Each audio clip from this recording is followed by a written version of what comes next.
cutting me off. Oh well.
How are you doing?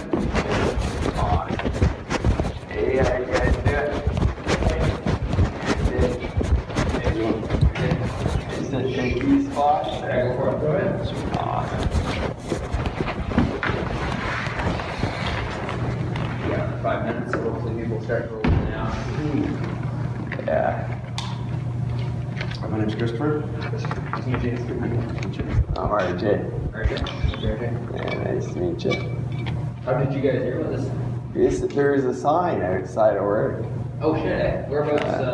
Nordia. Oh, both in Nordia, eh? Yeah, put that one. Yeah.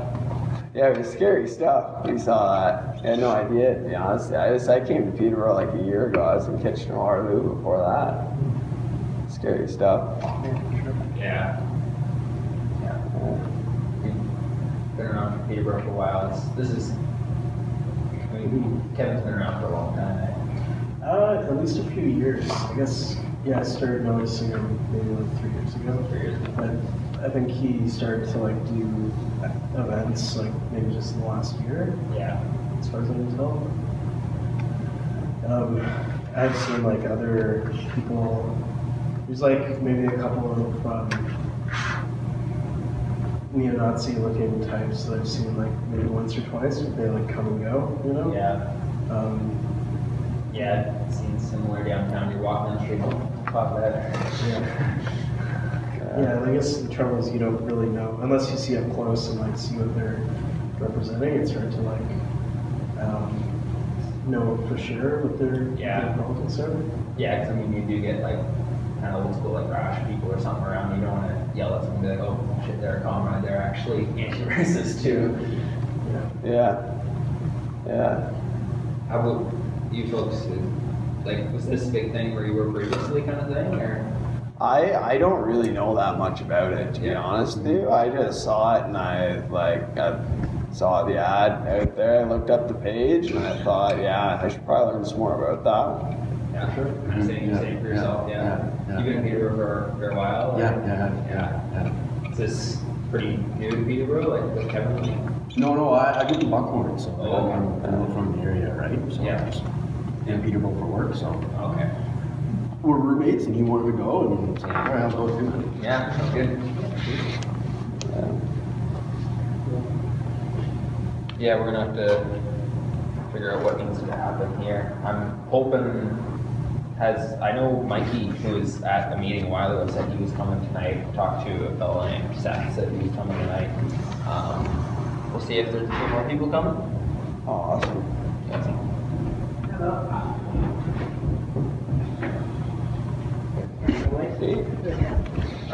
Maybe expand to the second table here. Just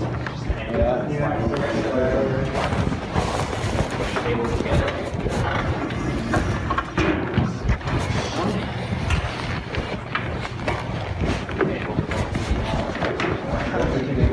Too small.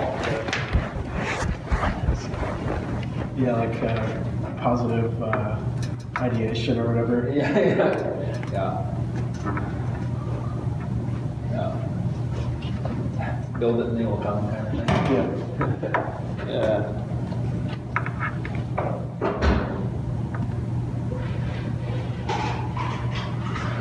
There is a bit of water there. It's Sweet. Yeah, I can through mine. So what are the conditions like in Nordia? It's sales, right? So it can be pretty frustrating because of that. It's yeah. It's neither here nor there. It's not awful. Yeah.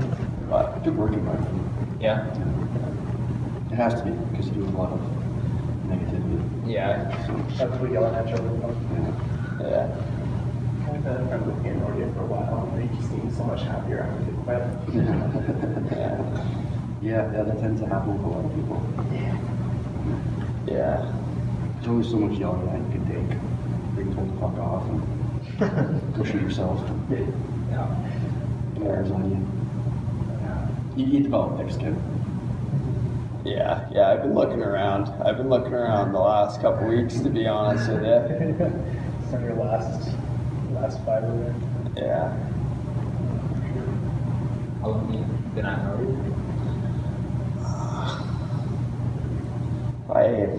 Almost a year. Probably 18 months. Yeah. Almost 2 years. Yeah. Is it pretty high turnover then? Oh, There's yeah. a lot. Through the roof. Yeah. Through the roof. Yeah. You get a lot of summer kids, stuff like that, but there's a lot of turnover. I think there's, from when I did my training class, there's only 3 people left. And it was like, that training class was like 30.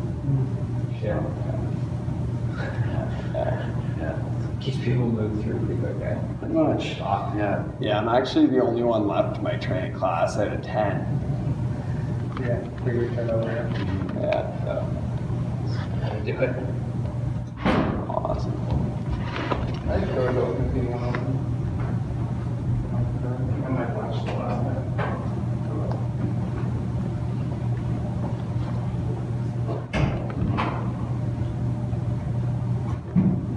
Hey.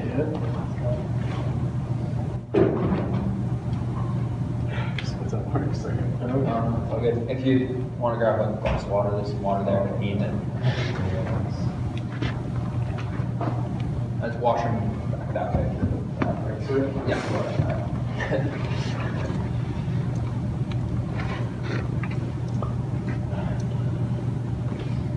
Alright, well, he gets back at 7 now, so we might as well get started and,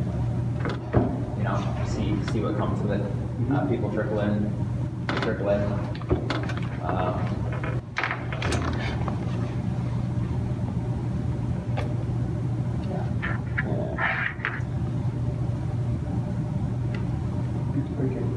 Well, then we'll wait for Mike to get back. That's right. I can go to the washroom and then start talking about him. It's not very comradely of us.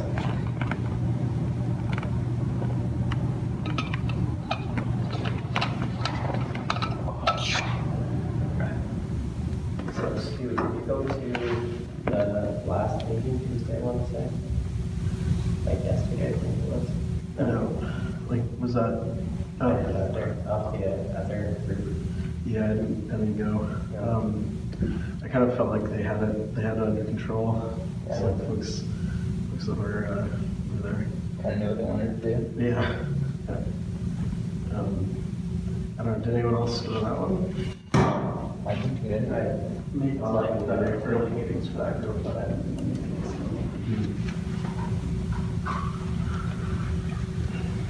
Yeah, there's definitely two different strategies in terms of approach being taken.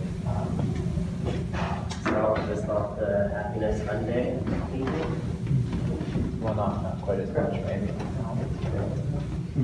They're talking about, I think that we talked them into not doing it, but they were talking about not doing anything Saturday and having a Sunday day of celebration of inclusion and something to show the Nazis they were wrong.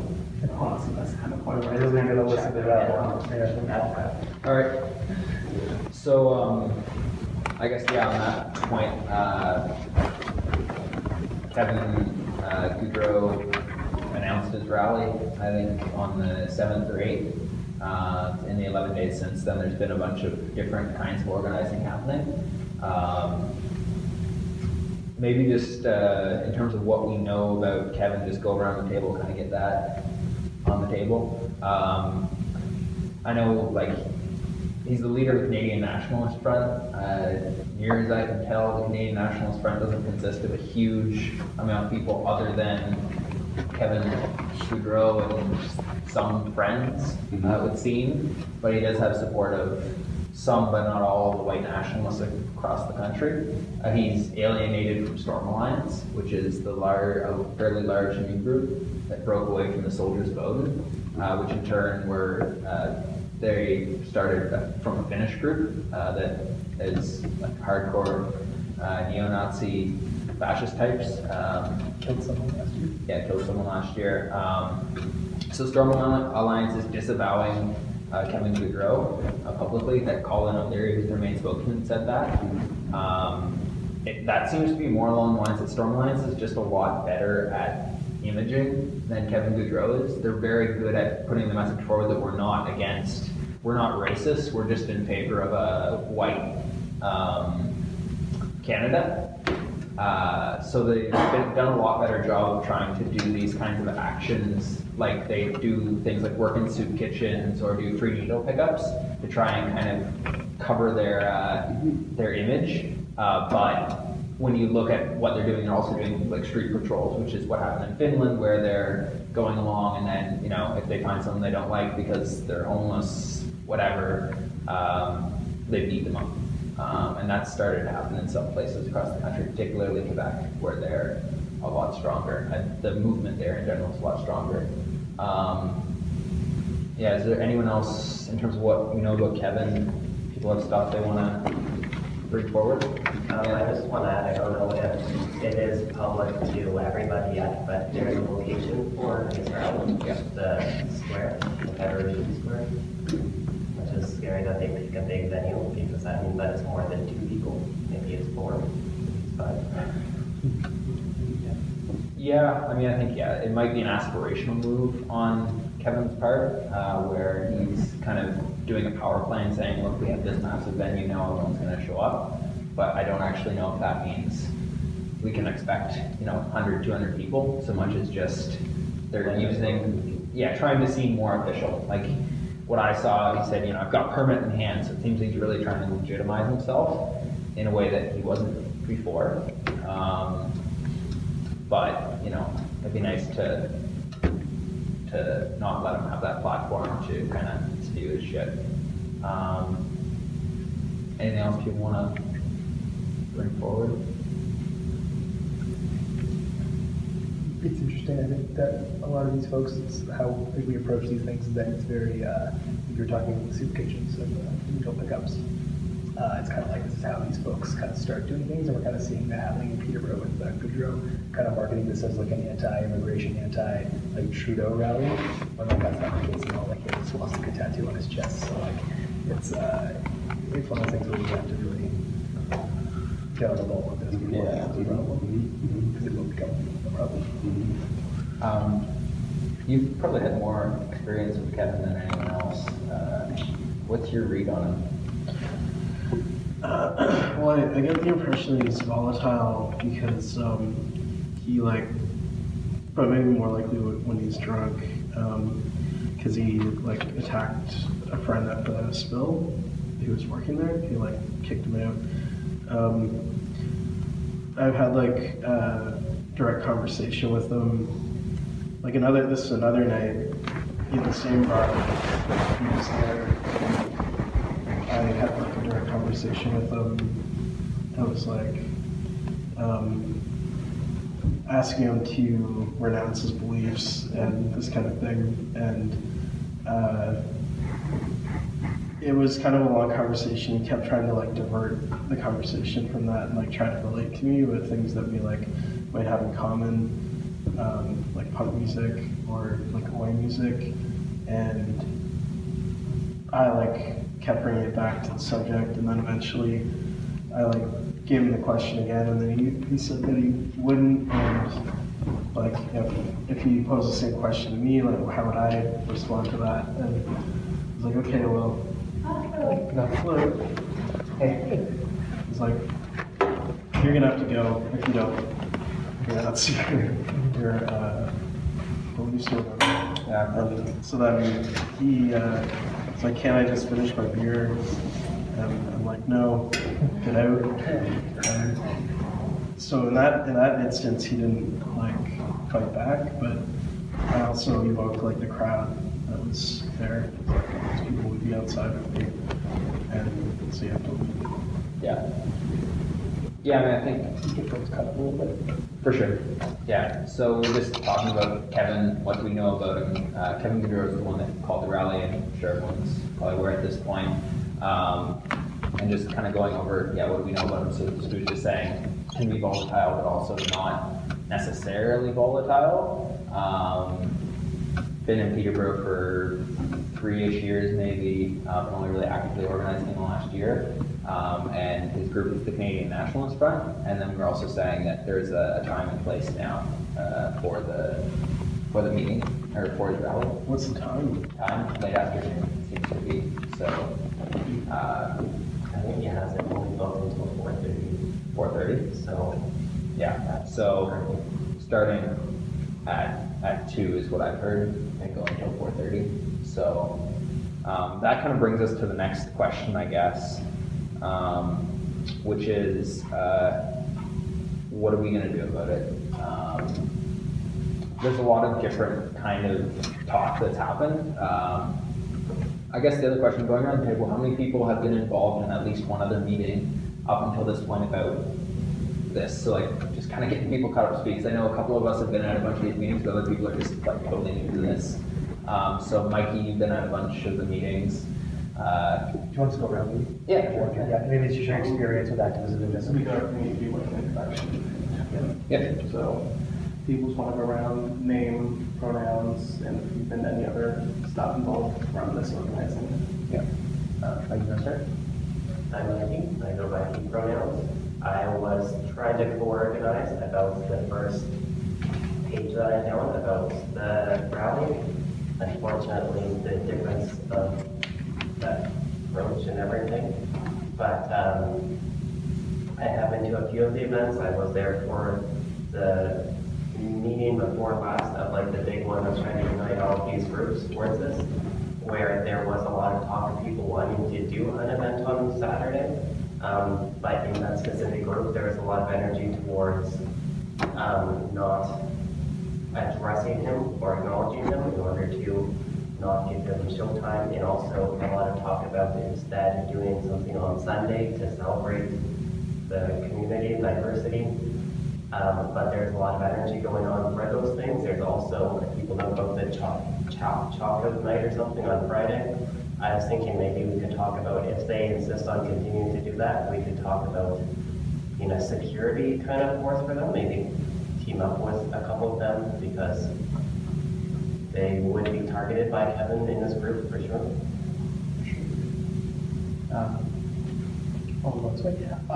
So my name is Kevin. Kevin. I go by he pronouns. I have been doing anti-fascist work for a couple of years. I've been doing Peterborough for a little bit of time now, I guess.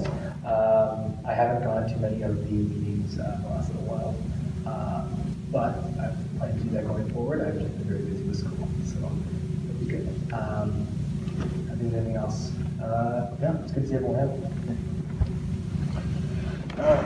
I'm Stu, he pronouns, and I've gone to a couple of meetings about this that have been called since the rally called by Kevin, to try meetings about trying to combat that rally. And I guess I've been involved with a bit of this kind of stuff like in the distant history for me, like when I guess in the early 90s or mid 90s in Sarnia. And so there's some like things that I know from that time, but it's kind of a different, like in a different time now. And like in terms of like digital, the way that like social media has changed everything, and then also the fact that like street thugism is kind of like discredited. So Nazis are like trying to look different and like conceal what they're doing. So yeah. Ken, yeah, I've been to one meeting. Kind of, I think, saw a couple other people there. Like you're saying, it seems like there's been a lot of energy, like excitement, and a lot of people looking organized. But at the same time, there's people are underestimating, and also perhaps I think because of the political opinions, underestimating just how dangerous and persistent fascists and Nazis can be. There's a lot of this like, well, if we just love them enough, they're going to stop being Nazis. And it's like, there are people out there that if we get to them early enough, and if we convince them politically, because they don't hold a lot of strong political beliefs, if we hit people on the ground first thing and say, hey, Nazis are going to say, black people, indigenous people, women, trans people are your enemies. That's bullshit. Your boss is your enemy. If you hit that first thing, maybe there's some people that you can convince. But you get to people like Kevin, and they already kind of know what they think, and it can be dangerous to just kind of let them say whatever they want for the sake of allowing free speech.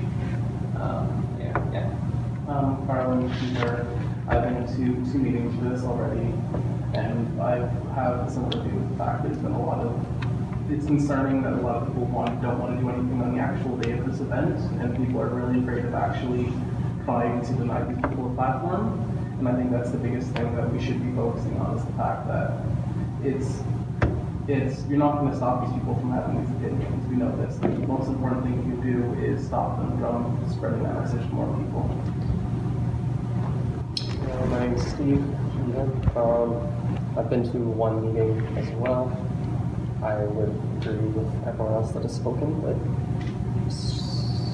methods suggested by other groups will likely prove ineffective and potentially harmful in the long run. I think it's important to do more direct actions. I'm RJ, he, him pronouns. I didn't know this much was going on. I saw the sign out there, and I just want to know what I can do more about that, to be honest. My name's Christopher. Call me when you want. Just don't call me late for dinner, basically. I really don't care. I'm anti-hate, so I'm just here to just get some information. Pass on that information, so I'm just trying to figure out what's going on. Sure. Then,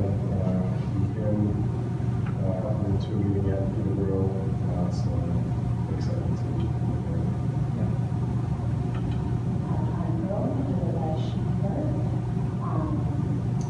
When I was younger, I used to be involved in Bureau's yearly anti-racist campaigns. I've gotten out of them over the past few years, just visiting with what's going on. But yeah, I started hearing about all what's going on here lately, and I'm not on social media very much, but I did see the signs, and I thought, you know what, let's get involved. I'm Crystal. I'll take just about any pronoun, but typically she, her. I haven't actually gone to any meetings or anything, but I tend to be fairly active online, like sharing these kind of meetings, and social anxiety mostly has kept me out so far, but it's kind of time to stand up for a shot. Fair enough. So right now it looks like there is going to be something else going on the day of, possibly, but not in terms of actively confronting Kevin and trying to keep him from spreading his message. Our kind of hope was that this could be a good way to start, but the other thing that we were kind of hoping to do, or I was hoping to do by initiating PATH, is the problem that this stuff will keep happening, and although we can shut it down each time it does happen, the fact that we can only get 10 people out to a meeting kind of thing is a sign that the movement as a whole isn't particularly strong right now. And if we're gonna have the capacity to keep doing this kind of work, we're gonna need to grow it. So I guess in terms of what that kind of means, my thought of how to go forward would be that it's really important to go and try and get as big of a group of people as we can and shut Kevin down, but it's also important to educate all the people walking by what exactly is going on and make sure that our political message that's getting out there. So with that in mind, for the 30th, I guess my suggestion would be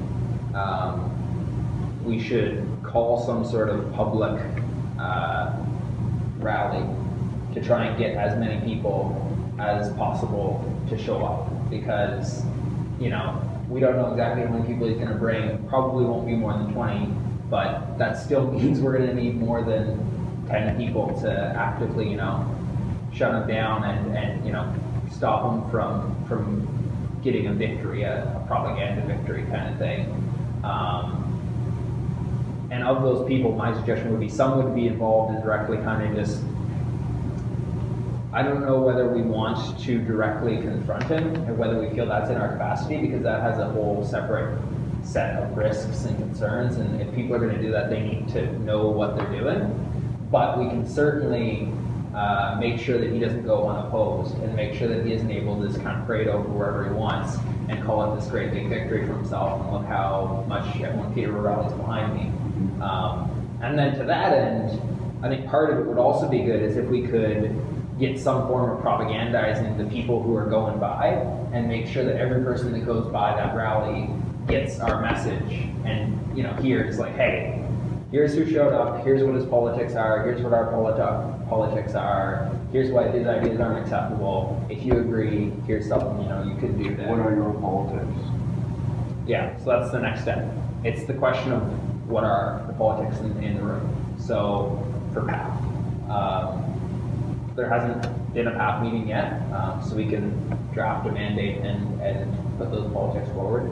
I would suggest that the politics should be anti-fascist, anti-racist,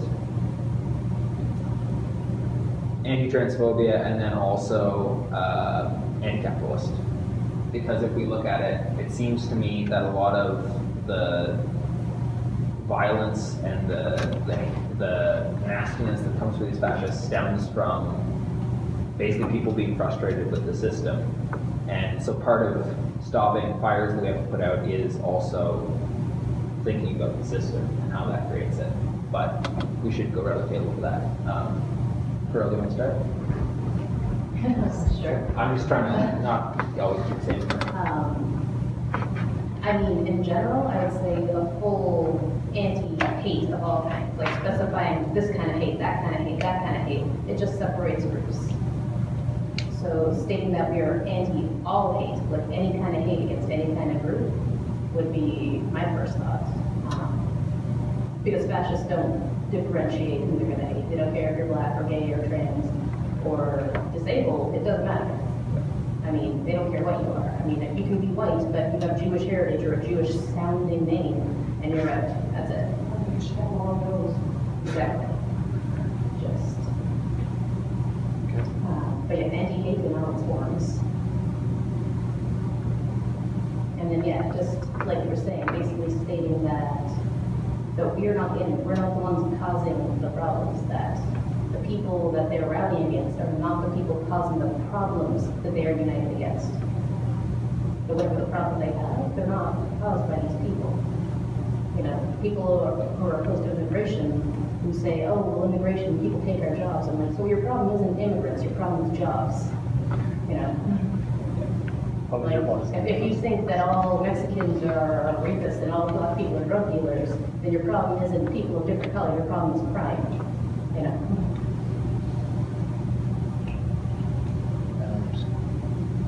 Anyone else wants to go for it? So I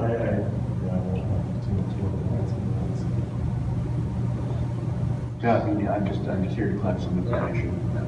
Yeah, just for like inclusion and for a more equal distribution of like resources and resources.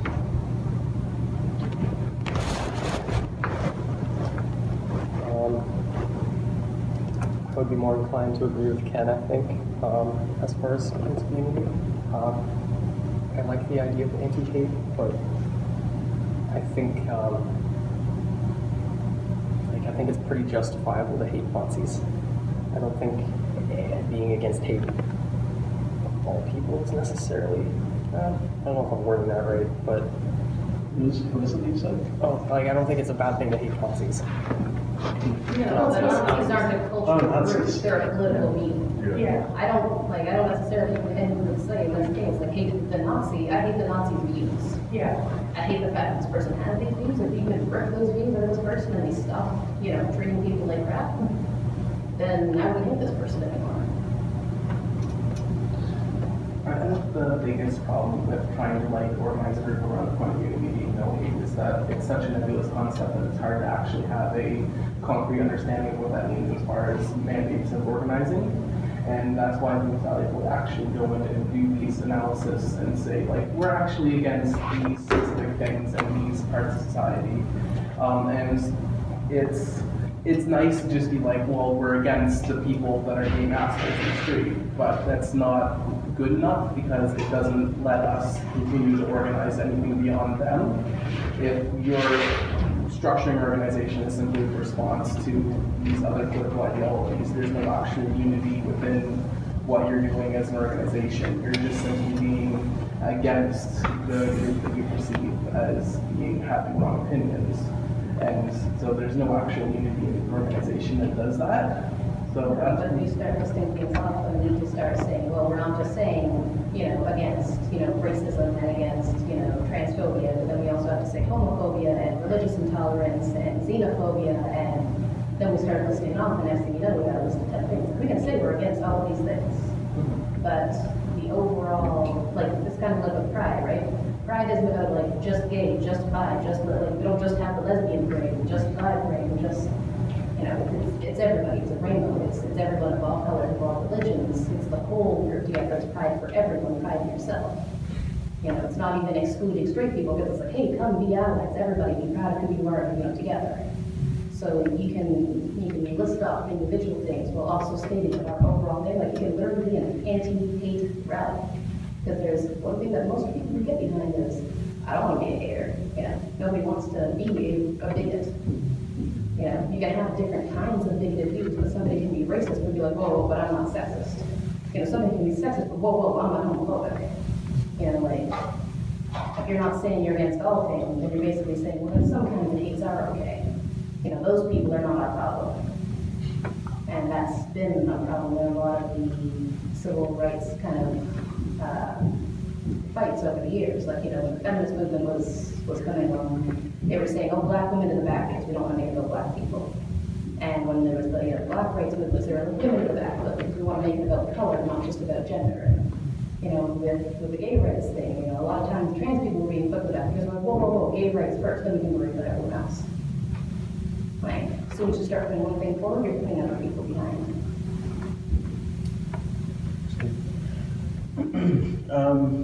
So I guess I agree with the strategy of trying to point people or give people counter narratives or things that would undermine the foundation of for example, Kevin's politics taking root and the people that are passing by or whatever.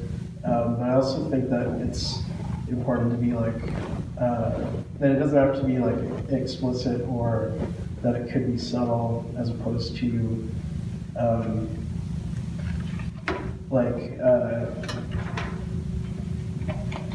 having to tell people they should hate their boss instead of hating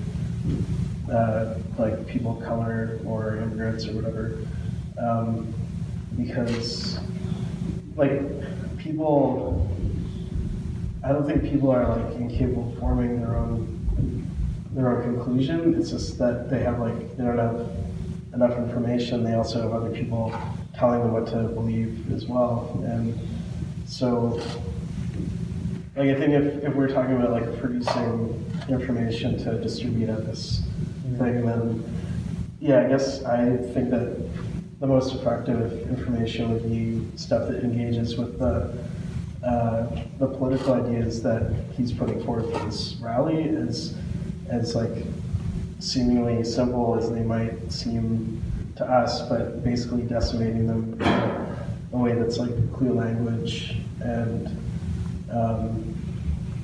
I guess something that's that messes up the foundation or like the ground that he can plant those seeds of his own ideology in, which is also, I think it's like, or would require like a systemic analysis as well, but I don't think like it's a fine line between like giving people too much, like, I guess beating them over the head with an ideology or whatever, which, like once we get into like ideological stuff, we're probably gonna find that like not everyone in the room are on the same page, and for the sake of like being able to proceed to organize this like counter event, we may not want to get like bogged down in that kind of thing. I think like I don't disagree with not hating everybody, and I also agree with the idea of like showing people where they're like giving people an alternate narrative or politics. But I also think like pending like more time to develop a shared mandate or whatever, like it's possible, like it might not be possible for us to have like a shared mandate in a certain way, but I guess the best way to do that would be to like boil it down to like a really low common denominator between all of us, and that I'm not sure if that's what we want to do for like long term moving forward, but at least for the sake of this like event, like trying to come up with a shared strategy or like jobs to do at it, and then and then trying to like destroy the politics of Kevin's rally, I guess, and prove.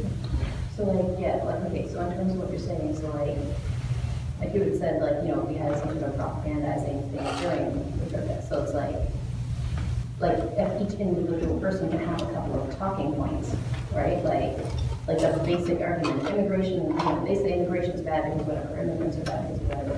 However, here are 3 basic points, you know, to counter that. And, you know, like for each argument they're bringing up, for each thing they're saying they're rallying against, we could have just like a couple of talking points of this is why that's not accurate, this is why that's not accurate. Making it So just like, yeah, exactly. So it's like you don't have to make the whole rally, whole thing, you know, put it all in a banner, but you can have individual people basically saying like, you know, let's you know, what are your concerns? You know, immigration, okay, let's talk about immigration. You know, what are your concerns? Okay, racism, well, here's what they're saying about it, and here's what's actually true. So it doesn't have to be like a big essay, it doesn't have to be a big thing, but we can think just like a couple of bullet points for each major argument. Sure. I think there's a lot of value being said on both sides of the table here. I think that there's some genuine concerns about a lack of intersectionality, a lack of folks being able to show popular solidarity between oppressed groups.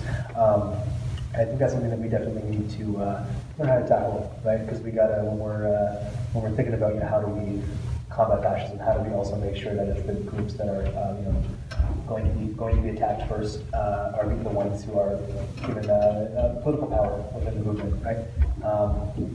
And so I think that the answer to the question when we talk about, oh, should we say hate or should we, you know, pick apart what precisely we're talking about, I think there's value in actually doing that, in picking it apart, because we can say to people, you know, someone who's an immigrant, and say like, yeah, like xenophobia is what's affecting you, and on an individual level, we can be like, all right, what can we do about that, right? Where if we say just hate, sometimes it, like what the Carmike Barlow was saying, kind of gets lost in sort of the ether, where it's like, oh, we're against hate. But to someone who's an immigrant, they might not be able to interpret that as something that is xenophobia specifically. or something that's specifically sexism or racism or transphobia. So I think there's some value in sort of going out there and targeting specific groups to be like, hey, what can we do for you? And what can you have to be involved? I think that's something kind of what you're talking about. Yeah, but if the whole program is actually individually addressing the actual issues. Absolutely, yeah. And I think I think that should be an approach we take, is if we want to organize the people who are the fascists are going to come for. We should go right to those people and be blunt and deal with, because they feel that shit every day, so they know what's going on. I think Ken has a lot to say about like being upfront about their politics. So mine is that I'm either in common with left, anarchist, whatever you want to describe it as. And in that movement, then you definitely come across a lot of an issue I think that we'll run into if we're trying to touch populist progressivism in Peterborough, where the things like racism, to some extent sexism, things like this, there's been a lot of progress on the populist left section, but the people who are most vulnerable to movements like Ken's, like transphobia and ableism, those are issues that still run to the core of a lot of common people who identify as progressive, but haven't been forced to address that. So I believe, like, as you are saying that we should just say anti-hate, but then on individual talking, we have to really address and empower those groups, because they are the ones that will attack and so forth.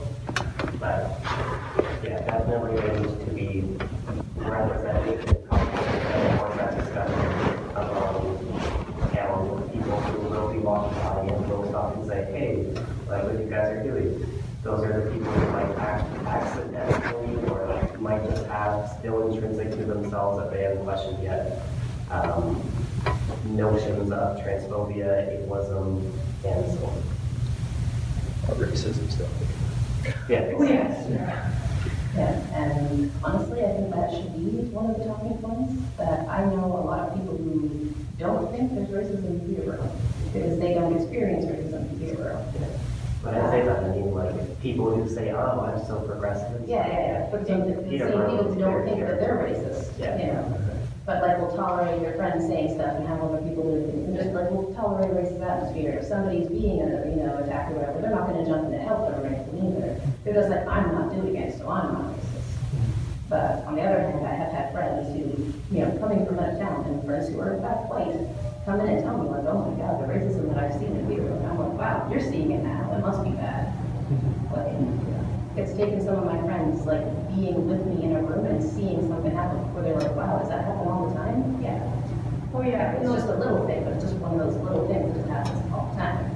And things get worse, like, when I first moved to Peterborough, I only had people tell me, go back to Africa, go back to Jamaica, Now I'm having people tell me, go back to India, go back to Pakistan, go back to Iran. They don't even know what I am. They're just guessing. You're like, you're some kind of brown, whatever, get it.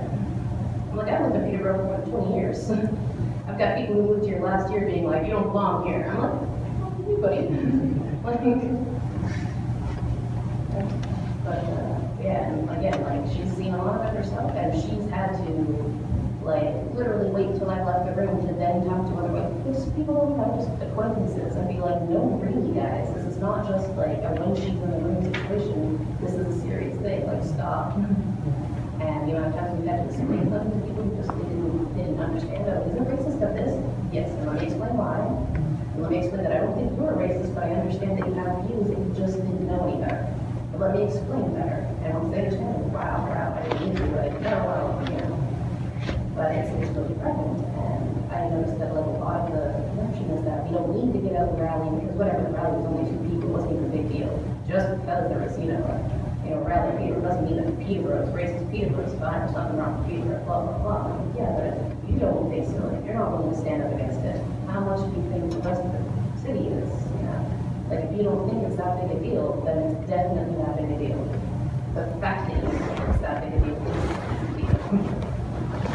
So, like, if you're not standing up against it, you're basically telling them that you approve. That if you're not standing up against it, what they're saying, you approve. You might not be going to rally with them, but you think, these guys know what they're talking about. And every time there's a rally in any other city, anywhere else in the world, that's the same response they have. police are gonna protect them, they have the right of free speech, hate speech, whatever, it doesn't matter. Every time, 2 days later, it shows up on the websites, right-wing websites, see, this place, supports us, yada, yada, yada. Well, even last year, where Kevin actually literally got shouted down, there was still them talking about, let's see if this one. Yeah, he was talking about how like, oh, well, I had a really good response.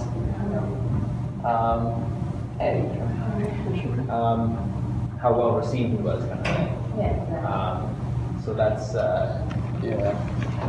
Yeah, and I mean, that's the scary thing. I mean, I've been in Peterborough for like just over a year now, and I haven't even heard of that guy, to be honest with you, up until like I saw that poster outside work. yeah.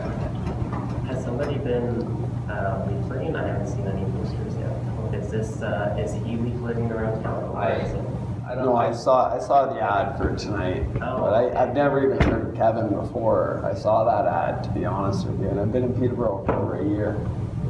Where did you see the ad? Right outside of work, I work at Nordia.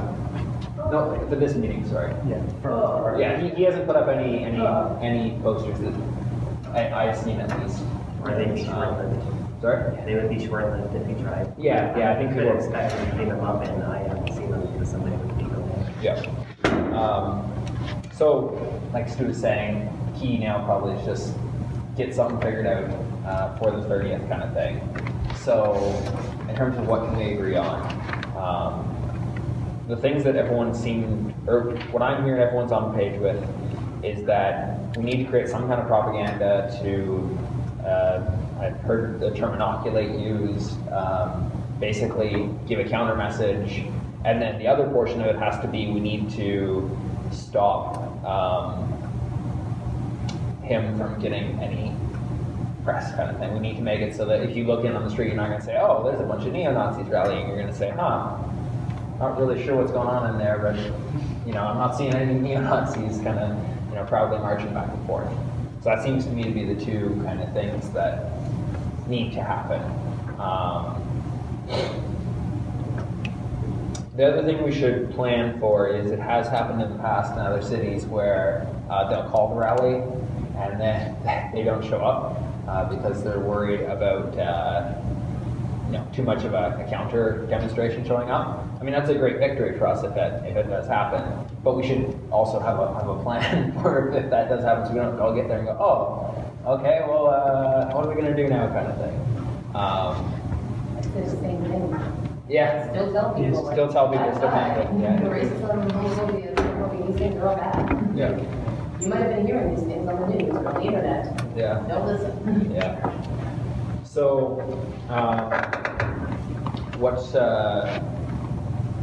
what do we want to do in terms of the actual logistics of that day? What time we're gonna show up? Yeah, Just time, every place, all that stuff. I mean, ideally, we'd want to probably meet up before this group gets there. So maybe have a meeting time around 1:30, 1:45-ish. We can meet at the meeting place too. We can meet at the just around the corner of City Hall and then walk over to Confederate. It's called Confederation Park. Yeah, thinking maybe we wanted to meet at the park that's behind the government buildings. That one. Maybe we can meet there. I think it's right there. Victoria Park. Yeah, that's it. Now, just to let you guys know, I'm sharing from community relations, and we're also organizing a counter protest with different organizations. So just so you know that he definitely has booked Confederation Park. Oh, yeah. And he's booked it from 11 to 4:30. 11 to 4:30. That's according to the city. So whether or not he's gonna be there that the whole time depends on big chunk of time. I saw a post on right-wing website that said 2 to 5. They booked it only from, when I just came to that, I did this week. So it's 11 to 4:30. He doesn't have to be there from 11. Yeah. Either from 2 to 4:30. You could have had that time too as like a buffer Yeah. where he can call and say, somebody's on this region or this area that I have booked, go escort them all. And then come to the afterwards kind of thing. Yeah. It might be good to have somebody there from 11 till 4. We just hang out in the park and be like a signal man kind of thing. Just scan it in. Yeah, essentially. I think that's maybe the only way we can. I live in the area, so I could definitely volunteer.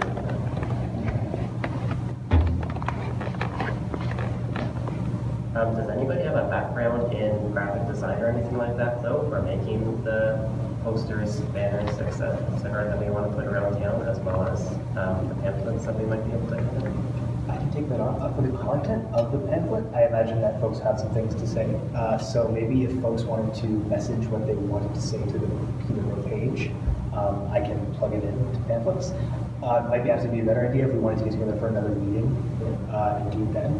Just the people maybe that want. Yeah, the people who want to work on the pamphlet specifically.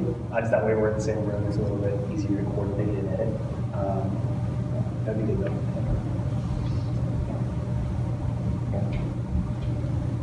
So we've definitely all seen posters made on paint, which makes a lot of it. So just so you know, we've been working on a press release for the last 2 or 3 days of with us, and our press release was going to be done by tomorrow and issued out on Friday to have people sign. So I'm sure that you'll get a copy of it, and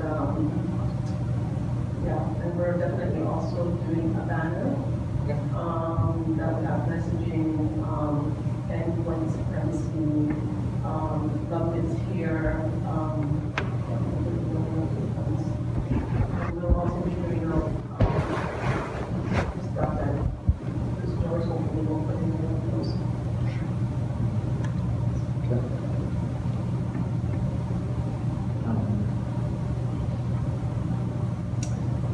So what are you guys talking about specifically for the meeting? Just like what you're saying, we're going to have someone there watching the area.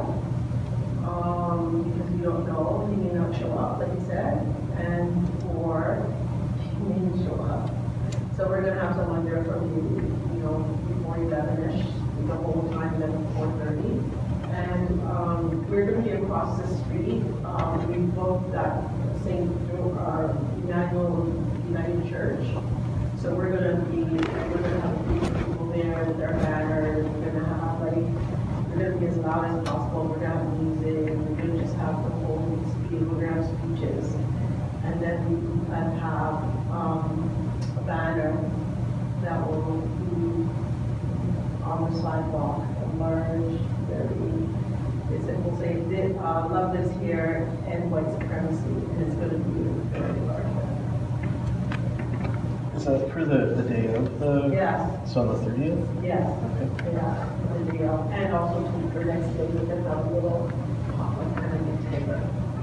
We booked the Federation Park for that. And the reason I know if you booked it from 11:30 to 4:30, because I went to city to find out what time, and they said they didn't have anything recorded. So then I went back the same day, and because we said, okay, we'll book the space so that they can get it. Went back the same day, different person, and she said, oh, they booked it from last week. And I said, oh, but they just told me this morning it wasn't booked. And she said, oh, I don't know why she tell you that, because it's clearly written right here that they have that space when we have it.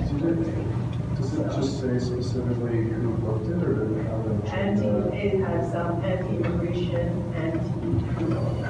That's what it was. yes. That's what the title it has. That is not true. And also, I don't know if you know that this is not the only one. Like there's a few. Yeah. Of them. Yeah. So Storm Alliance called it originally, and there's 11 going on across the country. Yeah. Storm Alliance is a lot better organized than Kevin, and a lot more dangerous, just because they're organized. But yes, yeah. There was originally one happening in Toronto and Hamilton. Both of those were canceled. But Niagara, Peterborough, and Ottawa are still going on. And our worry is that folks from Hamilton and Toronto are being affected. Yeah, that's a concern. Yeah. Okay. Go ahead. Is there any, so from your own like personal networks, do you have an impression that there's more than just what's here tonight that is interested to go and and like be present, counteract the racist rally? I'm confident that, like both organizationally and personally, there's probably another 15, 20 people that I know that should be out there. I'm also expecting at least 5 to 10 more members. I said I can't tell them what's happening. Yeah. How about yourself? I'm not sure. I'm not hearing back from people, Yeah. so I'm not like hearing people talking about it, but I don't hear. People saying Yeah, like they're not booking as far as I don't know if people are booking time for themselves. Maybe like now that there's a definite time, like maybe it'll be easier to make a commitment, but yeah, like I guess that impacts like what kind of strategy you may want to use. yeah. It's definitely like yeah, like you don't want to like lose in a confrontation with them because it's like both like bad for your health but also for propaganda purposes. It's not good to get An organization to it. yeah, it's not good to get beaten by the Nazis. Or the police, then I'm sure they're gonna ask to be on the area. I think they will have to supply. Yep. So, with that in mind, is it possible that there's a necessity to just let people know that this is happening ahead of time? In which case, should we be pamphleting downtown saying, hey, there's a rally happening at this time, 1 week from now, 5 days from now. If you don't agree with this, you should be out there to help drown them out, shut them down. And it depends. Yeah, well, yeah, also like let people know what's happening. So just as far as timeline is concerned, so it's going to be on Friday, we're going to have this press release is quite intense, whatever. We're going to be sending it out to different organizations, have signatures, we'll send it out to your group, as many people as possible. Monday, it gets public PR. So we're asking that, like that's when we're going to be saying, yes, we're going to have a counter rally, our rally. So that's our timeline. And then on Wednesday, we're going to have a press conference. And we let as many people come up to that as well. Because the press has been asking us and we've been promised the word until we're straight in our minds what we want to do. So. Next week. Yeah, so Friday is a press release, Monday release to media, Wednesday is a press conference next week. Yeah, and then Saturday is the day of action, and Sunday is the Let Down Your Hair Day.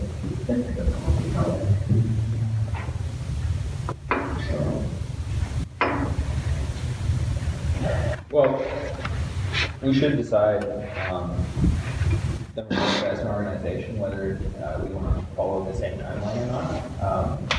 I think there's a certain juxtaposition in terms of both strategy and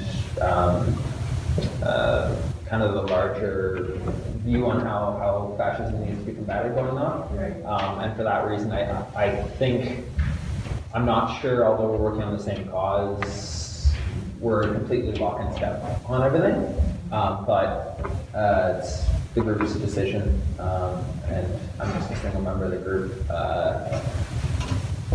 I would suggest the most effective way to get the biggest number of people out, to drown Kevin out, is as soon as possible, let people know about it, start pamphleting, start letting people know, to shut it down. But yeah, I respect different sort of opinions. Again, what are your thoughts on it? Yeah, we need to figure out where the best spots to hand out the pamphlets are, and definitely get them out. Definitely get them out. And then the only thing I can really think of for on the day of handing out pamphlets, we do have to watch out to be individual at it, right? Because then, like, if these guys are really violent, right?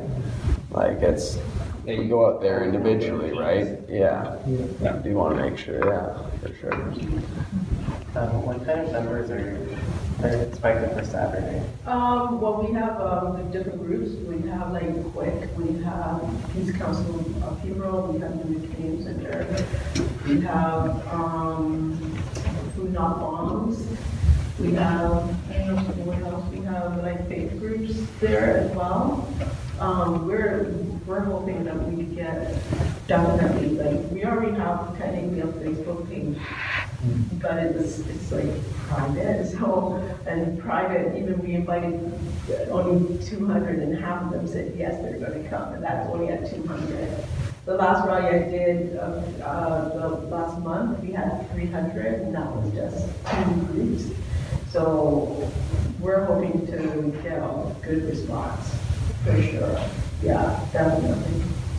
And that's for the Saturday one as well as the Sunday, or that? We want to aim, we're aiming more for the Saturday. Okay. Because we want to know that, like, for example, people coming, like our immigrant people, especially say refugees or people of color, if they're there protesting, down with blacks and Jews and no one's doing anything, then people are not going to feel safe. So we want to say that, these are the minority, and maybe hopefully with all this happening, maybe they won't show up. But I suspect that they're going to.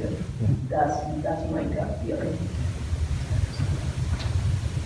There's indicators that people from like other parts of Ontario will come here, or so Ottawa. Ottawa has something going on. Yeah. Niagara has something going on. Windsor has something going on.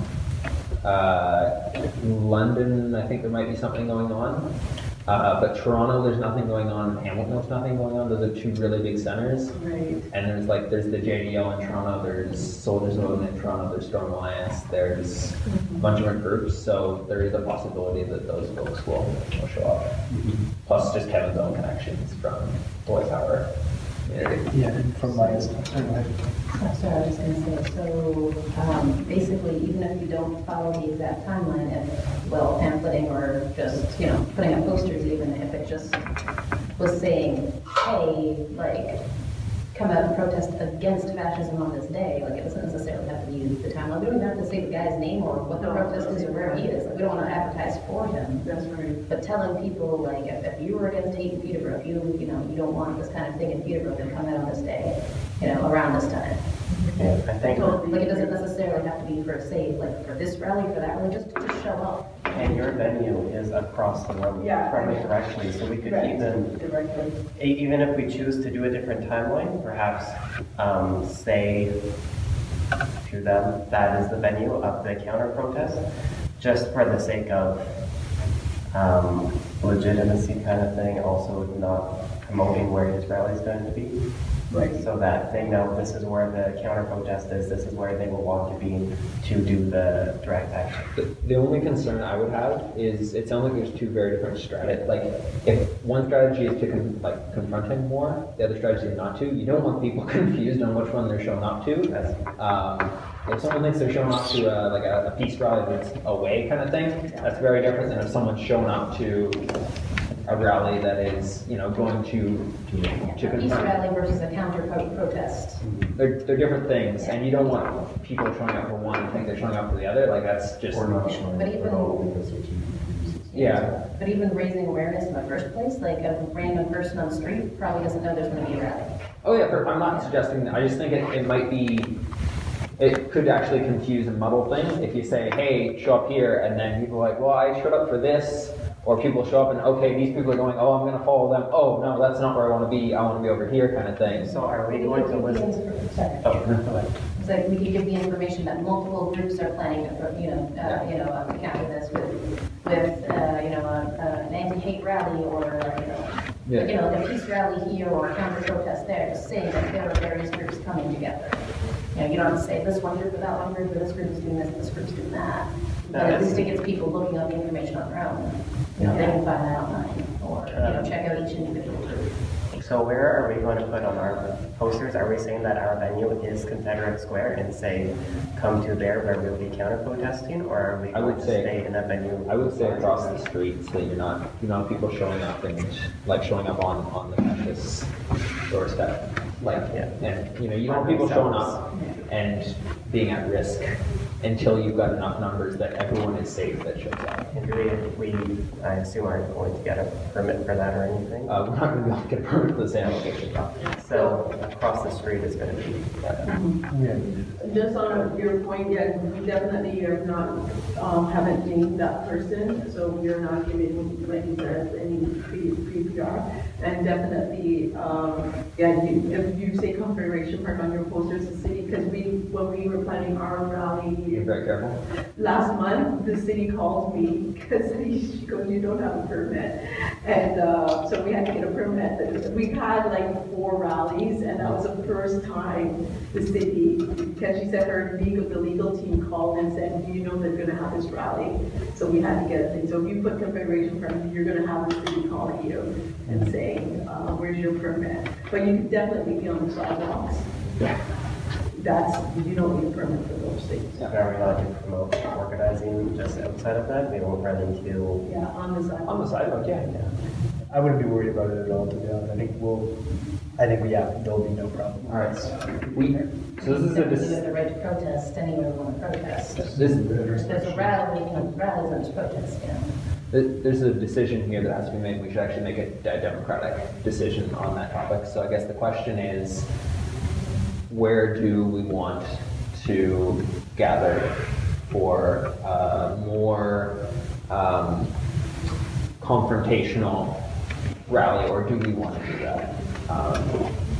And I guess just going around the table first, do we want to hold something that is more confrontational, that is separate for various reasons from more of a peace vigil approach to this? I would go in favor. Stu? For me, it's like somewhat conditional, I guess. Like it's situational. So, like because it's definitely about like numbers and stuff like that. And so I'm kind of like, yeah, I defer to. I don't know if I have enough information at this point to make a decision. I support it theoretically. If we had lots of numbers that were interested in doing that, then I would support that for sure. Well, to address that point, I guess, how do we deal with that question? It seems to be we're going to need to just plant a flag, or we're not for sure not going to have the numbers, kind of thing. Right. Should it be the case that we call it, and if we have the numbers, we go and confront? If we don't have the numbers, we don't. Right. Yeah, I guess I would kind of maybe I'll wait and see what other people feel about it, I guess, as well. Yeah, so I would be in favor of that. I guess maybe just to give some reasoning, I suppose I might as well, just to talk about stuff. When we think about, having peace rallies, having confrontational rallies, I think that by the nature of sort of peace rallies, and I do think that there's like a duality of tactics we can use where like, yeah, people can be confrontational, people can take the back seat, do different things, right? We can walk and chew gum. At the same time though, I almost see what's happening here is almost by having these 2 separate rallies, we're actually sort of doing a huge, tremendous disservice and tremendous service to the fascists. By not confronting them, not only are we giving them space to be politically active, we are giving them space to propagandize, we're giving them space to consolidate, and we're giving them space to organize. So just to give a little bit, really quick, little historical bit here. 1930s Germany, Nazis are on the rise. There are several organizations like the White Rose Federation, as well as groups like the Roger Frankfurt Fund. One organization chose the peaceful route. When the Nazis began to consolidate power, they were executed and thrown in jail. The more militant folks who combated the Nazis, they did that. And they were also, because of the disservice of a lot of the peaceful folks who were there, they were also killed and executed. when we think about fascism and how it rises, and when we look at it as an historical example, as we should, because history is a thing we should study and learn from, we see that in every single time that fascism has rose, whether it be in Italy, Spain, Germany, anywhere you go, where fascism has taken state power, it has been because there have been large groups of people who have purposefully separated themselves from being confrontational. And as much as I don't want to be the bearer of bad news, peace isn't going to do much. It's really not. These folks are arming up. They are in bed with Hell's Angels. They have plans to kill and murder people. They are not just simply having this rally to hang out with each other. They're having this rally to recruit so they can get more people armed up and ready to kill people. It is up to us, as organizers, as people who genuinely care about defeating fascism, to be militant and to be combative.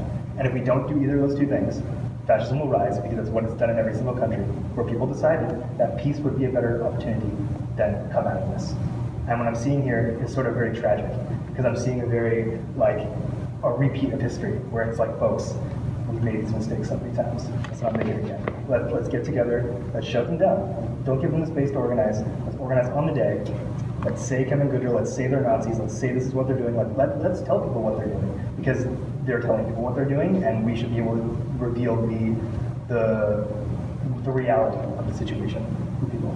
And so I would say that I think I'm very strongly in favor of a confrontational rally, because I would feel absolutely terrible if I was a part of the White Rose organization in Germany that advocated peace, or if I was a part of some organization in Spain or Italy that promoted peace and gave rise to fascism. So, pretty strongly in favor. As well, with my political ideology background and everything, I'm very skeptical of the police network, especially in Peterborough, of all places. It's horrible. And I expect that we are going to be seen and kind of structured in the response to everything as an illegal force, regardless of if we do it through a peaceful thing or anything else. If there's confrontation, I think if they have high numbers, there is a risk of confrontation from them, especially with both venues extremely close. With that in mind, and with the skepticism about the police stepping in to be protecting force, I am in favor of us having a separate thing where, when we say direct action, it isn't intrinsically a punch in the face, but it will possibly consider non-legal action, like rallying without the permit and everything. If we have the numbers march through the streets as we did at DACA last year, which got the masses' attention, versus if it was just a meeting in Confederate Square, then it would be activists learning about that it's happening. But I think we need to be very upfront about it. I think that them organizing is a violent act in itself, because they're organizing to commit violence. And in that sense, I think that I agree that we need to have a separate group, or at least perhaps if it's open, a informal faction of the other group where we will be separating off to the street. Yeah, for sure. Also, we need to, when we're at Confederate Square and they're here, we need to be the buffer for sure, 100%. We're definitely here to stop the spread of this white supremacy group in different ways. And definitely they have to be confronted in the sense that they have to know that what they're doing is totally not something that we want here in the city. The problem with if there's a larger group, the problem is that if we don't put a stop saying that we don't want them here, then people from other places could see Peterborough as a place that you could just come and be a white supremacist and then live there. So we definitely don't want that. But what we do want to see is something like what happened in Vancouver, where there were so many people who came together and protested in the streets that it kind of drowned out the white supremacists, and to say that they're not welcome there. Now, having said that, my concern is that if you're, like I said, if you're going to be punching them in the face and being violent, I and or like shouting really dehumanizing statements. You're just being like them. And when you dehumanize somebody, it's easy to go places that you don't want to be. If you're, using outright, violent techniques. And that sometimes, or at times, if it's very militant, it can come across as being like the police and too aggressive. And we as people of color, we want to be protected, but we don't need that aggressive type of behavior, i.e. like a militant police protecting us. But I feel it's important that, yes, if they are, want to attack, that there is some sort of protection and from people, to protect people of color, to protect people of backgrounds or people of faith. So in that way, definitely, but to outright try to antagonize them so that they're, you're in their face and shouting really horrible things to them to cause them to react in a violent way, that I can't see will be a good thing, because to the outside world, it will just be hate to hate. And we don't want to hate to hate, because they'll just say we're just as bad as those white supremacists. So that's a problem, but they definitely need to be confronted in the sense of being told.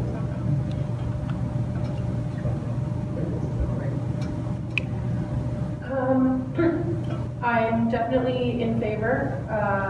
I don't think we should be screaming obscenities or yelling names or dehumanizing them. But I think it's important that we should be standing there telling them that we don't accept white supremacy, that we are not going to accept these types of behaviors, and that these aren't the kind of people or the kinds of ideologies that we want here, and that they're not okay. That hate speech is not free speech. And that killing people for how they're born, or their faith, or their nationality, any of that is just absolute bullshit. And I think it's important that we make that clear without making ourselves look like a bunch of bullies. That's not the intent, but we can still have a confrontational, no, you're lying, you're not telling the facts. Immigrants are good for our economy, they do all these things for us. People of color are all throughout our history. They've been here longer than many of the white people here. And enough is enough. I'm definitely in favor of confrontational. I'm not looking to go and pick fights or call names, but I do think we need to call them out on their ideology. And if I can add on to that, I think that's what having two groups of people does really well in terms of having people that are letting people know what's happening as you're going by, because you are really controlling the message. Because you do get that spin where it's like, oh, someone's confronting Nazis, they're bad people. And you can say, no, hey, here's where we disagree. Here's where we disagree with them. This is what we're doing. This is what we think society needs to be like, and we really like it if you could get on board. And if the kind of things you're putting forward, anti-racism, anti-fascism, anti-Islamophobia, anti-Semitism, those are things that everyone can get on board with. And if you do a good job of communicating that message, I think you can walk and chew gum. You can make sure that the fascists aren't speaking out, and you can make sure that they're not getting energy, they're not getting strength. And you can quite frankly make them uncomfortable, make them not feel welcome, while also not coming off as thugs, not coming off as the bad guys. Yeah, in terms of definitively counter-protesting, I'm in favor. I feel that it's extremely important to also have a large rally of people who are just saying, we are just here for peace, we are just here against hate, we are just here for love, we are just here to come together, because it is important for people to be able to see that. But there also does need to be a certain group of people that are standing up saying, we are not going to sit down and let us be attacked. We're not going to sit down and let our peaceful friends and our families and our brothers and sisters and neighbors be attacked. Because you can be at a peaceful rally doing absolutely nothing wrong, not throwing anything, not doing anything, not yelling anything. That's not going to mean they're not going to still ride right into you. You could just be minding your own business, but they will still attack you. And when they do it, the other Nazis are going to go, that guy wasn't with us. No. It was totally not a Nazi attack, it just a random attack that just happened to be at an anti-Nazi rally by guys who may or may not have been one of us, I don't know. But the fact is that they are disparate groups. The only thing they have in common is that they all hate. They don't all agree on the same things, they don't all agree on their politics, they don't all agree on who they hate or how they hate them or why they hate them. They all just hate, and they're angry, and, you know, they want to lash out at something. So they're just lashing out at whoever they think is easiest, whoever they think is weak, whoever is going to take it. And, like, if people aren't standing up, then they're going to think that they can continue to get away with things. They can continue hurting people, and they just get to, you know, retreat back into their own. Did I say I was a Nazi? I never said I was a Nazi. You know, nobody's coming to their homes and spray painting their houses. You know, nobody's, you know, throwing bricks through their windows and threatening their families. You know, I don't have to go to a rally for that to happen to me. I can just be walking down the street. You know, they know. We've been attacked in bars. We've had to deal with racism on the street here on a regular basis. I was recently attacked in my own home by a roommate's sister, who was actually from out of town, and not only did the police refuse to press charges because it was my word against hers, but then they turned around and asked her if I was from out of town. Oh, And the only person they asked where they were from was her. Yeah. Both the roommate and her sister were both from Coburg. I've been in Peterborough for 20 years, over 20 years. But, you know, that's still what's happening to me. Like, I called the cops, I said, I've been attacked. They got there and went, well, did you though? I They mean, didn't even write the name of the woman who attacked her on the police report. yeah. And that's just a day-to-day kind of thing in Peterborough. Like, people just aren't safe here. Dan? I'm in favor of confrontation with the footnote that we do have to be safe and we can obviously assess the situation that day and if the numbers are on our side, not to say attack, but just to, I mean, I think we're all relatively intelligent people who know what the boundaries are and the limits are. But I would definitely sign up for a more direct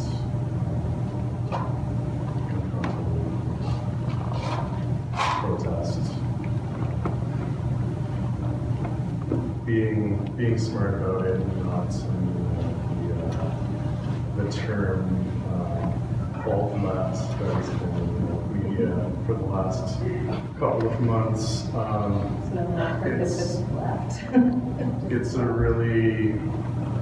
It's just a really fucked up time right now. And, you have to have good strategy.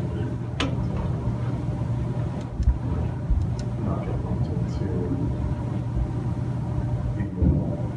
the BS that's propagated. So, I guess battling on for confrontation.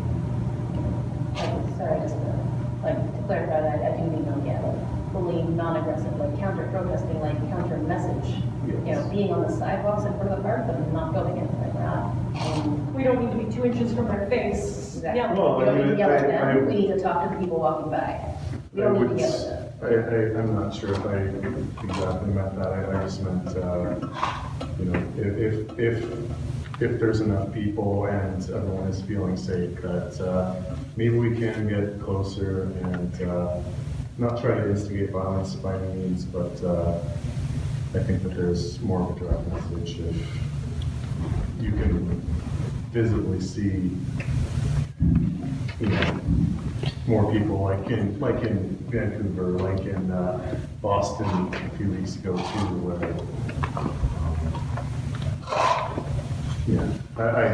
I don't necessarily think across the street. If across the street is what we can do, then across the street is what we can do. But if the score is what we can do, then the score is what we can do. So, and I think again, it's something we'll have to assess. Chris?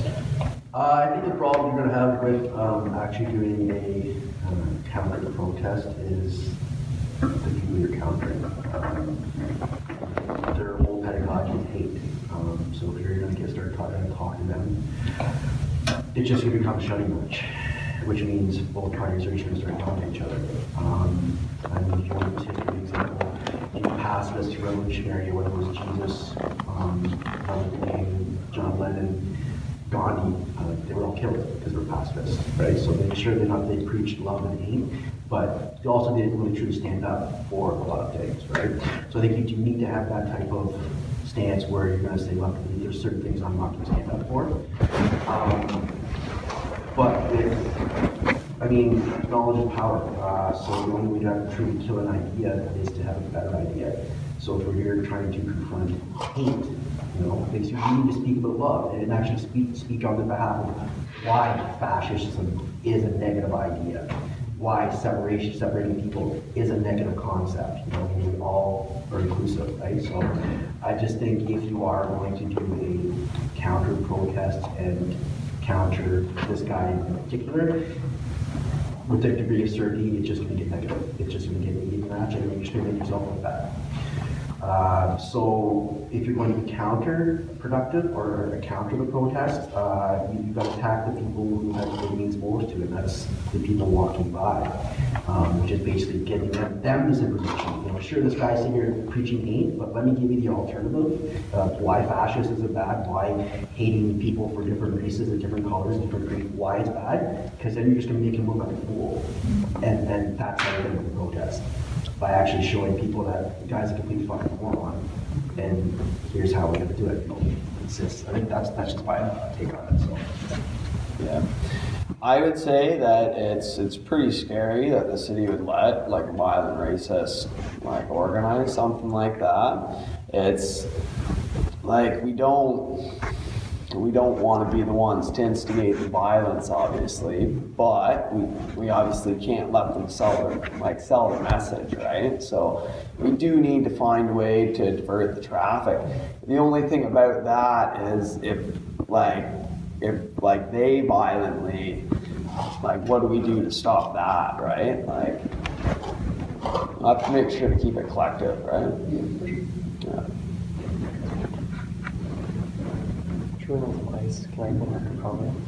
I feel like a lot of the discussions we've been having are getting into this notion of what being confrontational actually means as far as practical implications. And it's the kind of thing that I think we're all have a unified understanding. The fact that we don't want to go start punching these people in the face is unwarranted.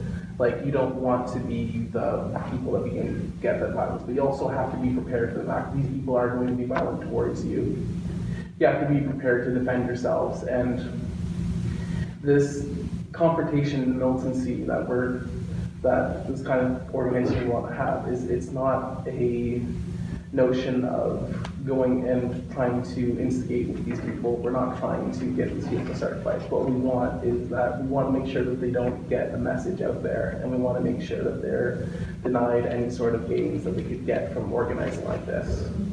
And so there needs to be a discussion at some point about what confrontation and militancy actually means as far as practical discussions. But I think we all kind of have a understanding here where it's not going after these people, screaming slurs in their face and trying to start a fight. It's defending our gains and making sure that we can operate safely and help educate other people. But it's also knowing your enemy too, right? Mm-hmm. And because they preach hate, they're going to use hate as an intimidation factor to get their message across. That's the whole premise of it. So if you avoid that altogether and just simply use their hate against them, you're going to win more people rather than actually going up and actually confronting them. Because they're trying to spread their message, so that's their idea. So then you simply just say, that's their idea, here's the flip side of that idea, that's a better idea, which makes them look like a fool. But you also have to be prepared for the fact that I'm not saying to be prepared. I'm just saying, well, if you start engaging them in that type of conversation, with a certain degree of certainty, it's going to be negative. Oh, yes, sorry. So I am also in favor of confrontation. I don't think we necessarily. Yeah, I don't know. I'm for confrontation. I think that these people should feel that they cannot organize here successfully. If they leave that rally feeling like it was a success, I think we failed. And I think that we need to make them leave that day feeling like if they want to do that again, it will be a struggle. And I think confrontation is the way to do that. I think if we don't confront them, they will leave that day having had people come up to them, having had people feel comfortable coming up to them, having felt like they got their message out there, regardless of regardless of anything else. I think if they are not confronted, they will leave feeling empowered. And that is the last thing you want in your community is a bunch of Nazis feeling empowered. And I think confrontation is the way to make them feel like they do not have power, because they do not have power. But ignoring them or allowing them to spread their message will lead them to believe that they do. Yeah. Can I just say something because I'm going to leave? Yeah. Just so that you know, we're also going to have only a group of people taking pictures because we do want to have this pictures, and we're going to be posting the pictures of these neo-Nazis all over the internet, according to. And if we said that if they say anything like, you know, kill the Jews or kill the blacks, anything, that's considered a hate crime, and they could be charged. So we will definitely have cameras and stuff like that. But I got it. Okay. But thanks for organizing this. And we'll definitely see you guys on Saturday. Yeah, sure. All right. Take care. See you. Bye. Okay, so I think effectively there, everyone on the table said they do to some degree want to do something separate from across the road, block off the Nazis from the public, kind of thing. My understanding going around the table is everyone is on board with at least having something on the sidewalk that makes it so that the Nazis are not what you see when you drive down George Street and look right. Past that, I think there are different points going on. I'm not sure if we actually have enough logistical information in order to make a call on what we do past that, because like a couple of people have said, if it's the 10 of us, that's very different than if 40 people show up, very different than 100 people show up.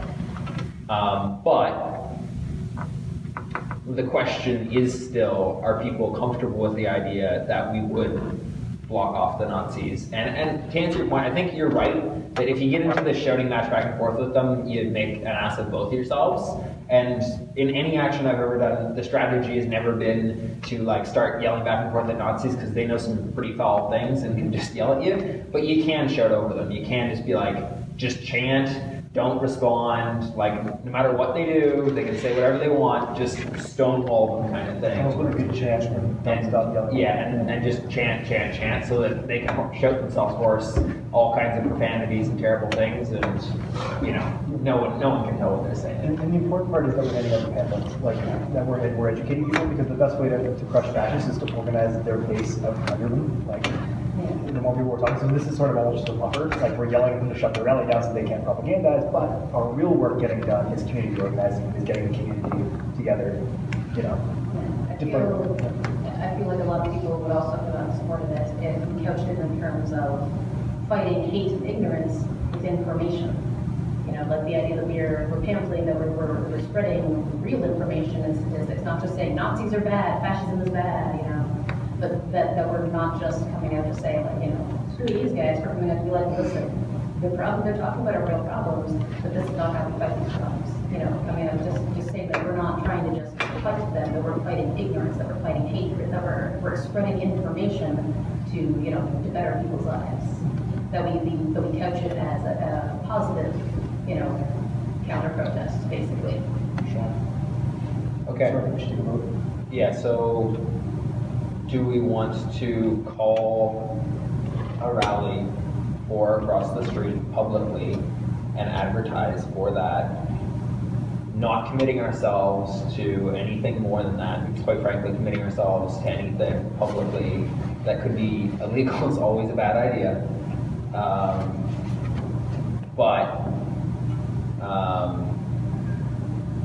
With the knowledge that the plan is to lock the Nazis off and, if possible, shut them down in terms of basically make it so the public can't get access to them and they can't get access to the public.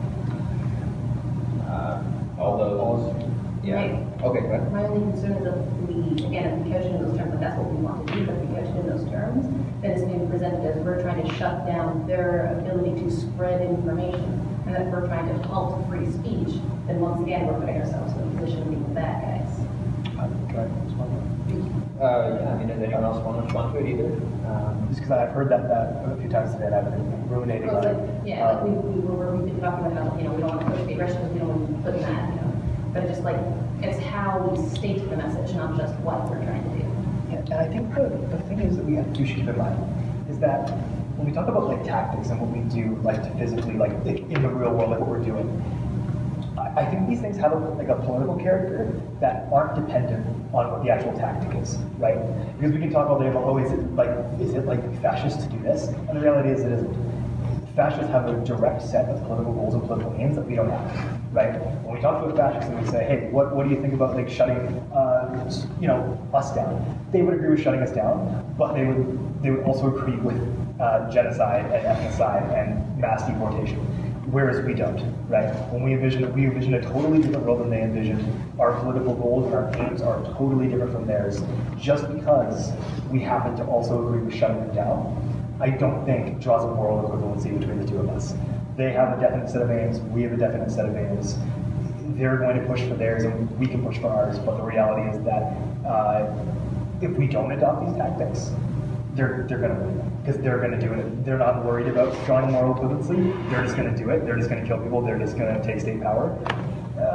We should probably meet them where they're at. Yeah. Okay, it's not about the adoption of the tactics, it's the adoption of the message. Like, the whole point is that they're able to get away with being Nazis because they're saying, I'm not a Nazi. They're allowed to get away with the xenophobia and racism and everything because they're saying, I'm not doing that, even as they're doing it.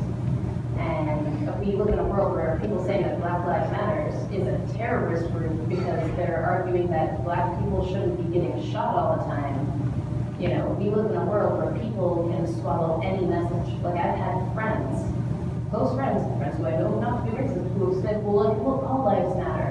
And I'm like, yeah, buddy, that's the point. Black lives matter, all lives matter, including Black lives. So there's nothing wrong with Black Lives Matter if all lives matter. And I didn't hear you saying anything about all lives mattering when this guy was killed until somebody said Black Lives Matter, But that same audience of people who they're just, all they're hearing is the message, the headline. They're going to read a headline saying, anti-fascists try to shut down rally, instead of, counter-protesters spreading information. Like, if we present ourselves as the enemy, then they use that same argument themselves, and when they're recruiting, that's what they use to paint us as the enemy. To say that we're the real terrorists here, we're the ones who are actually trying to shut down free speech. So if we just say we're just giving more information, we're giving additional information on how to shut them down, even if that's actually what we are doing. Stu, do you want to? Yeah, kind of like jumping off the thing that you said, political, I remember the word, sort of like, made me think about how, like, it's not just like our politics or like fascist politics that like creates this what people can perceive it as, but it's like there's political interests that are shaping how that information is being put out, like the narrative about like anti-fascists being just as bad or whatever. That's also like there's a political interest in like delegitimizing any actor that's not like a police officer or like a mayor or like courts and that kind of thing. Like, these are the only places where this fight should be happening according to like the state and like media and stuff. And so like otherwise just like people having grounds for any kind of perspective, it's like within that like political context, it's acceptable to a degree as long as it doesn't like turn into them like actualizing their thing like directly. If they put it through the state, like if he puts genocidal like policies into our immigration policy through like getting power, then that's still fine because it's just using the machinery that's like already there, and it's not like seen as a problem. But when you have like people in the community that are like trying to like directly stop something, it's really easy to like present it as like not, and also like not saying that I think we should like I think I agree that we should mitigate how do try to mitigate perception stuff,